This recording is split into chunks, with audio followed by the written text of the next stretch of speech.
नमस्कार दोस्तों, आप सभी का हमारे YouTube चैनल में स्वागत है। इस वीडियो में हम आपको एक ऐसे अद्भुत व्यक्ति के बारे में बताने जा रहे हैं जो लोगों को अमर होना सिखाता था। जी हां, आपने बिल्कुल ठीक सही सुना, अमर होना। आप सोच रहे होंगे क्या सच में अमर होना कोई सीखने वाली बात है? जी हां, बिल्कुल ये सीखने वाली बात है। आपने रामायण महाभारत के सीरियल में देखा होगा कि अमर होने के लिए अमृत पीना पड़ता है और वो आज के समय में संभव नहीं है। चलिए बात करते हैं अमरता सिखाने वाले व्यक्ति के बारे में। हो सकता है आप में से बहुत से लोगों ने वो नाम जानते हों, लेकिन बहुत कम लोग जानते होंगे कि क्या सिखाते थे। वो नाम है ओशो, जिनका वास्तविक नाम आचार्य रजनीश था। ओशो अपने पैरों में लकड़ी से बने हुए चप्पल पहनते थे। उनका जन्म 11 दिसंबर 1931 को मध्य प्रदेश के कुचवाड़ा में हुआ था। एक बार इनके किसी परिजन की मृत्यु हो गई तो ये बचपन में खूब रोए और बहुत चिंतित हो गए। सोचा कि हे भगवान, काश किसी की मृत्यु ना होती तो कितना अच्छा था, लोग हमसे जुदा ना होते, ये दुख हमें नहीं मिलता।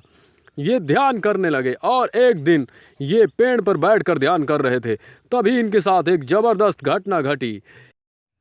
ये पेड़ से नीचे गिर गए और इनकी आंख खोली तो देखा कि मेरा शरीर तो नीचे पड़ा है, लेकिन मन में एक सवाल भी बड़ा सुंदर सा हिलोरे मारने लगा कि जो ये देख रहा है कि मेरा शरीर तो नीचे पड़ा है, वो कौन है? ये कमाल हो गया। वो अचंभित हो गए कि ये कैसे हो गया। लगता है कि मैं मर गया।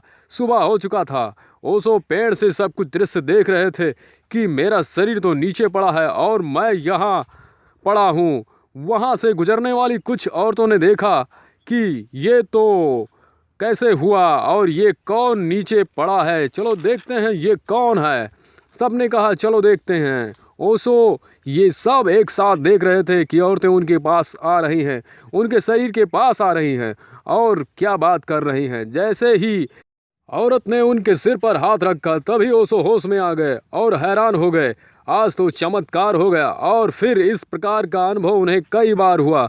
उन्होंने यह जान लिया कि मृत्यु है ही नहीं, है तो सिर्फ अमरता है। लोग जब तक अपनी आत्मा को अनुभव नहीं करते तब तक दुखी रहते हैं और परेशान रहते हैं और भय से पीड़ित रहते हैं, जैसे कि मृत्यु का भय उन्हें सताता रहता है। शरीर के मरने को अपनी मौत समझ बैठते हैं। उसके बाद वह सबको ये टेक्निक बताने लगे कि आप भी अमरता को प्राप्त हो सकते हैं। जी हाँ, आप भी अमरता को प्राप्त हो सकते हैं। दोस्तों, आज की ये बात यहीं पर ख़त्म होती है। ये जानकारी आपको कैसी लगी कमेंट करके हमें ज़रूर बताएं। नमस्कार, धन्यवाद।